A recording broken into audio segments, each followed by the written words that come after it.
نحمده ونصلي على رسوله الكريم اما بعد اعوذ باللہ من الشیطان الرجیم خذ العفو وامر بالعرف وعارض عن الجاہلین رب اشرح لي صدری ویسر لي امری واحلل عقدۃ من لسانی یفقهوا قولی سبحانک لا علم لنا الا ما علمتنا انک انت العلیم الحکیم اللهم ارنا الحق حقا وارزقنا اتباعه وارنا الباطل باطلا وارزقنا اجتنابه آمین یا رب العالمین۔ امام سفیان الثوری ایک بہت بڑے عالم، فقی، مفسر قرآن گزرے ہیں۔ ان سے ایک دفعہ ایک شخص نے آ کے سوال کیا کہ امام صاحب، جب ہم آپ سے کوئی سوال کرتے ہیں یا کسی مسئلے کے بارے میں پوچھتے ہیں تو آپ قرآن کریم سے استنباط کرتے ہیں، یعنی ہر مسئلے کا حل ہمیں قرآن کریم سے نکال کر دیتے ہیں، تو کیا قرآن کریم میں آپ مروءہ کے بارے میں بھی کچھ پاتے ہیں؟ مروءہ عربی زبان میں کہتے ہیں وقار کو، ہیبہ کو، سکینت کو،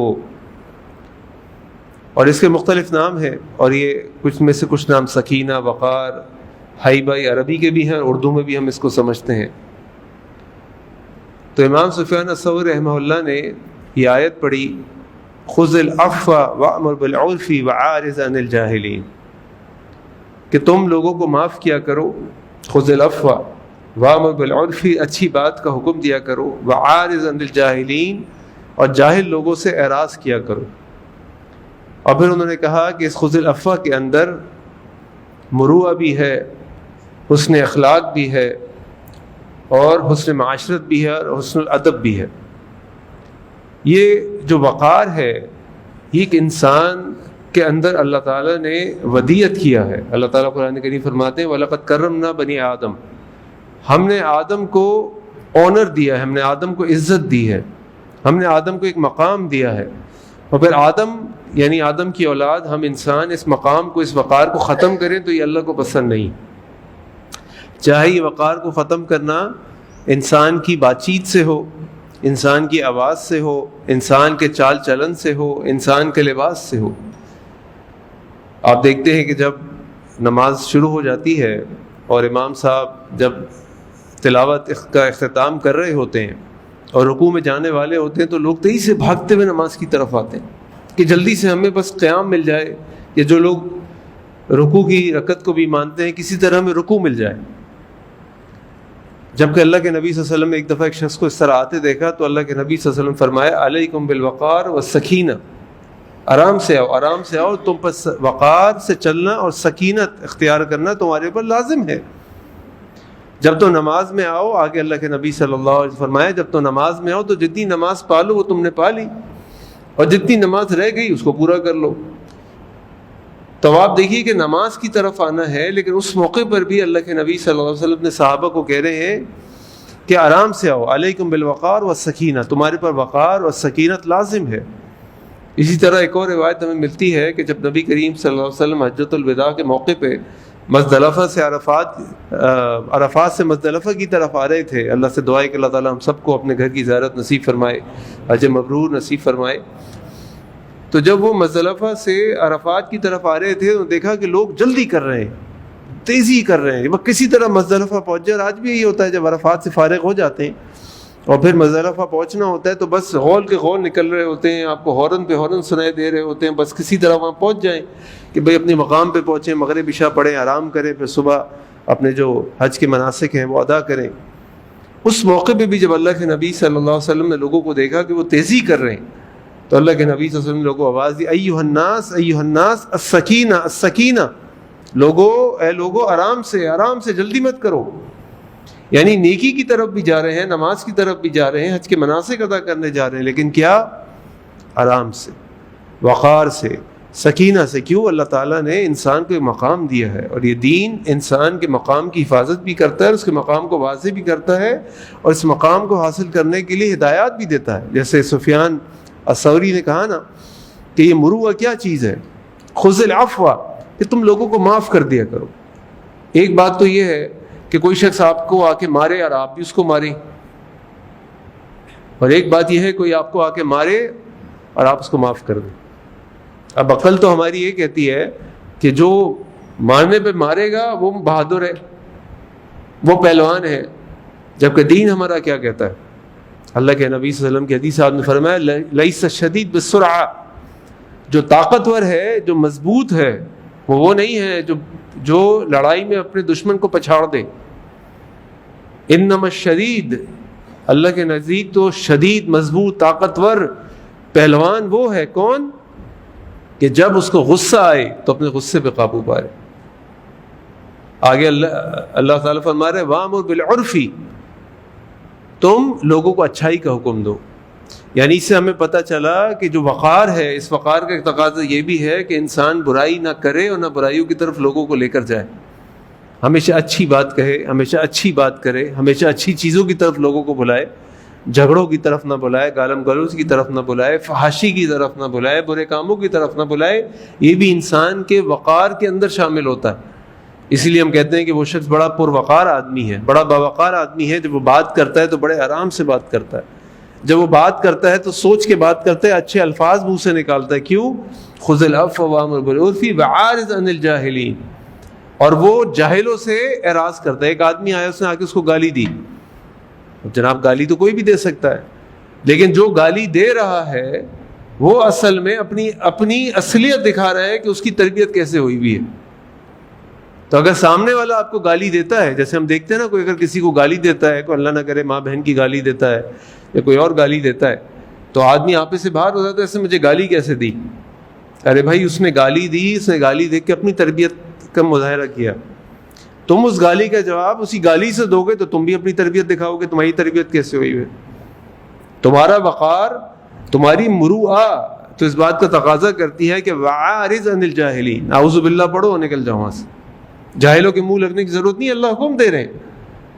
اسی طرح اللہ تعالیٰ قرآن میں سورۃ الفرقان میں فرماتے ہیں وَعِبَادُ الرَّحْمَٰنِ، رحمان کے بندے کون ہیں؟ الَّذِينَ يَمْشَوْنَ عَلَى الْأَرْضِ هَوْنًا، کہ وہ جو زمین پر آتی کے ساتھ چلتے ہیں. وَإِذَا خَاطَبَهُمُ الْجَاهِلُونَ، اور جب جاہلین ان کو مخاطب کرتے ہیں قَالُوا سَلَامًا، وہ کہتے ہیں سلامتی ہو. ہم اس بحث میں نہیں پڑھتے، ہمیں ضرورت نہیں ہے اس بحث جھگڑے میں پڑھنے کی. آپ سے آ کے آپ ایک اچھی بات کر رہے ہیں، آپ نماز پڑھ رہے ہیں، اب اچھے طریقے سے اچھی بات کی دعوت دینے کا آدمی آپ سے پیچھے پڑ گیا. آپ کیوں ہمیں بولتے رہتے ہیں، آپ یہ ایسے آپ ویسے؟ تب آپ کے پاس دو آپشن ہیں. بولے یار بھائی جان میں آپ کو اچھی بات بتا رہا ہوں، میرے پہ غصہ کر رہے ہیں، یار عجیب بدتمیز آدمی ہیں آپ. اور دوسرا آپ کے پاس آپشن یہ ہے کہ آپ کہیں اچھا چلے ٹھیک ہے جی کوئی بات نہیں، اگر آپ کو نہیں سمجھ آ رہی میری بات کوئی بات نہیں.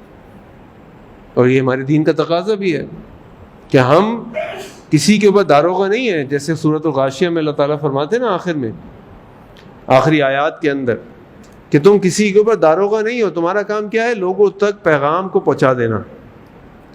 تو یہ جو وقار ہوتا ہے یہ انسان کی زبان الفاظ میں بھی ہوتا ہے. یہ جو وقار ہوتا ہے یہ انسان کی چال میں بھی ہوتا ہے. اللہ تعالیٰ قرآن کریم میں سورہ لقمان میں فرماتے ہیں وَلَا تَمْشِ فِي الْأَرْضِ مَرَحًا. لقمان علیہ السلام تو بیٹے کو نصیحت کر رہے ہیں وَلَا تَمْشِ فِي الْأَرْضِ مَرَحًا، دیکھو زمین پہ اکڑ کے مت چلنا. إِنَّكَ لَن تَخْرِقَ الْأَرْضَ، کہ تم زمین میں کوئی گڑھا نہیں پیدا کر سکتے، تم چلو گے تو زمین پھاڑ دو گے. وَلَن تَبْلُغَ الْجِبَالَ طُولًا، اور نہ تم پہاڑوں کی طرح اوپر اونچے بن جاؤ گے. تم بھائی تم کون ہو؟ تم ایک عام آدمی ہو. ابھی انگلی کا ناخن ٹوٹ جائے چیخیں نکل جاتی ہیں. ابھی اللہ نہ کرے کسی کا پیشاب بند ہو جائے اس کا دماغ خراب ہونا شروع ہو جاتا ہے. کیا حیثیت ہے ہماری؟ اللہ تعالیٰ انسان کو کہہ رہے ہیں زمین پہ اکڑ کے مت چلنا. یہ جو باوقار لوگ ہوتے ہیں، جو مروءہ والے لوگ ہوتے ہیں، وہ زمین پہ جہاں بدتمیزی نہیں کرتے وہاں پہ اکڑ کے بھی نہیں چلتے. اسی طرح آگے لقمان علیہ السلام اپنے بیٹے کو کہہ رہے ہیں وَغْضُضْ مِن صَوْتِكَ، دیکھو اپنی آواز کو نیچے رکھو. إِنَّ أَنكَرَ الْأَصْوَاتِ لَصَوْتُ الْحَمِيرِ، یہ جو سب سے زیادہ زوردار چیخ والی آواز ہوتی ہے نا تو گدھوں کی آواز ہوتی ہے. یعنی زور زور سے چیخنا، زور زور سے چلانا، یہ بھی وقار کے منافی ہے. یہ بھی انسان کا وقار نہیں شو کرتا، بلکہ یہ انسان کی بے وقاری کو شو کرتا. جو ایک باوقار انسان ہوتا ہے اس کے اندر حلم ہوتا ہے، برداشت ہوتی ہے، اس کے اندر صبر ہوتا ہے، وہ لوگوں کو معاف کر دیتا ہے، وہ اچھی بات کرتا ہے، وہ جاہلوں کا کہ منہ نہیں لگتا، وہ بدتمیزی کا جواب بدتمیزی سے نہیں دیتا. اور بالکل اسی طریقے سے اس مروءہ کا تعلق انسان کے لباس سے بھی ہوتا ہے.